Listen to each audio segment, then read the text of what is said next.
श्री वल्लभाधीश की जय। श्री गुसाई जी परम दयाल की जय। श्री ગુસાઈજીનું નામ રત્નાખ્ય સ્તોત્રનું 104મું નામ કૃષ્ણાત્મા. કૃષ્ણાત્મને નમઃ. આપનું અંતઃકરણ શ્રી કૃષ્ણમાં જ છે. આપનું અંતઃકરણ શ્રી કૃષ્ણમાં છે અને શ્રી કૃષ્ણનું અંતઃકરણ આપમાં છે. વસ્તુતઃ શ્રી ગુસાઈજી અને શ્રી કૃષ્ણ એક જ સ્વરૂપ છે, પણ ભૂતલ પર લીલા કરવા ભિન્ન રૂપે દર્શન આપી રહ્યા છે. વાર્તા ચરિત્રમાં શ્રી ગુસાઈજી એ શ્રીનાથજીનો 1,00,000 સુવર્ણ મુદ્રાઓનો 1 વર્ષનો નેગ બાંધ્યો હતો.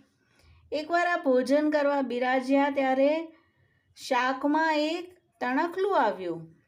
પ્રભુના સુખનો વિચાર કરતા આપને બહુ જ ક્લેશ થયો. બીના ભોજન કરે ઉઠી ગયા અને આપે વિચાર્યું કે ગૃહસ્થ આશ્રમ તો શ્રી ઠાકોરજીના સુખાર્થે છે અને આવું કઠોર તણખલું શ્રી પ્રભુજીને આરોગવામાં કેટલો શ્રમ થયો હશે. આપે શ્રી ગિરધરજીને આજ્ઞા કરી કે મારા વસ્ત્ર ભગવા રંગે રંગાવી દો.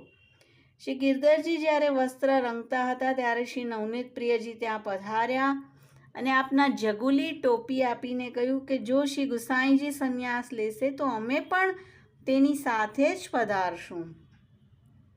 અને શ્રી ગુસાઈજીએ જ્યારે આ વાત જાણી ત્યારે આપે સંન્યાસ લેવાનું માંડી વાળ્યું. તો અત્યંત પ્રભુ સુખાર્થે આપની દરેકે દરેક ક્રિયા હોય છે અને